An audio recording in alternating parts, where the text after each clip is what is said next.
What I can say is that they're not making any more of them. The current number of Victorians we have, that's it. And if they tear them down or gut them, it's gone forever.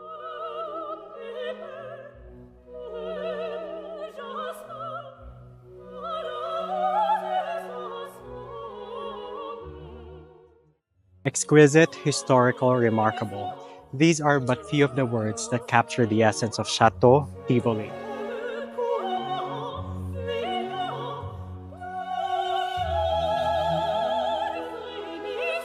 Just 2 blocks from Alamo Square lies a magnificent property that stood the test of time. From the late 1800s to present day, this Chateauesque mansion has graced and contributed to the heritage of the city. First, can you tell us more about the property, the chateau, and history a little bit, maybe? It's just 2 blocks from Alamo Square. It was just a hill, basically. And it was very wooded with Alamo poplars, which is how it got its name. And so they used it as a landmark because it's the highest point, basically. Fast forward to 1852, Mayor Van Ness, yes, that Van Ness, Van Ness Street, named it a park. So they changed the name from Alamo Hill to Alamo Square. And then in 1892, the same year as Chateau Tivoli was built, they ended up adding all the infrastructure. So they did all of those Victorian stairs with all of the fancy newel posts and all of that stuff.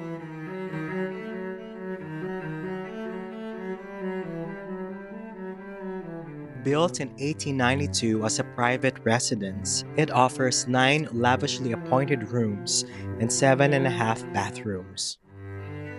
How did the property got its name? So the second owner was Ernestine Kraling. She started the Tivoli Opera House. And so the owners thought that that was a great name, so they called it Chateau Tivoli after the second owner. So when they turned it into a bed and breakfast a little more than 30 years ago, they called it Chateau Tivoli. So that is the reason why when I visited the property, I see like some famous opera stars and the names of the rooms. Yes, all the rooms have opera star names. Like Caruso and... Yeah, exactly. I love the details in the property. So it's part of its history, yeah. It evokes dreams. I mean, it's incredible. With utmost care and perpetuation, it still remains the greatest painted ladies of them all. Once, it won the hearts of Mark Twain, Lily Langtry, and the great coloratura soprano Luisa Tetrazzini. And today, its doors open again in the quest to find its new custodian. Bonnie, being the Victorian specialist, I am sure that you have seen and witnessed a lot of Victorian properties here in San Francisco. Thousands. What do you think sets Chateau Tivoli apart? The woodwork is pretty spectacular.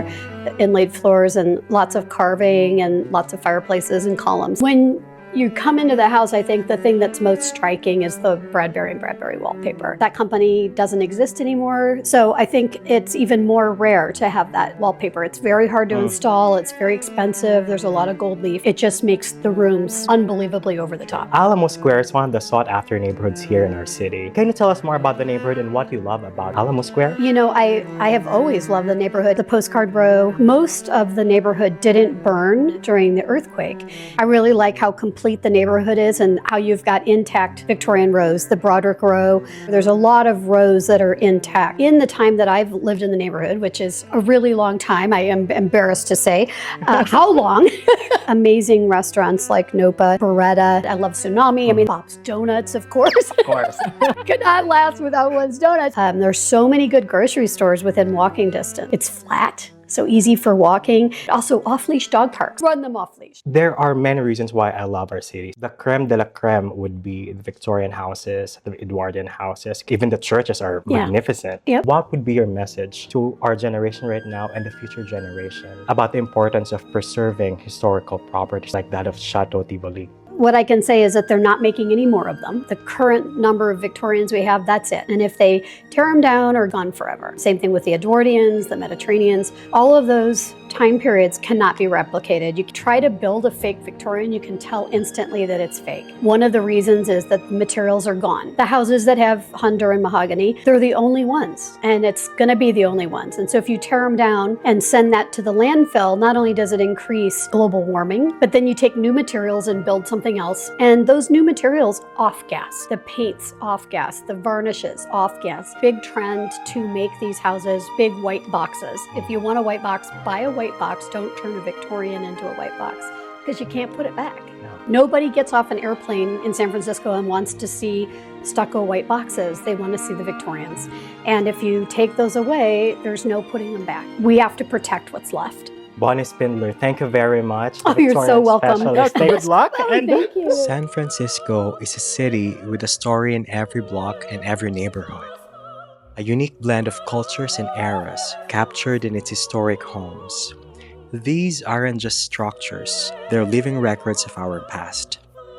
By preserving them, we carry our city's story forward, honoring not just where we're going, but where we've been.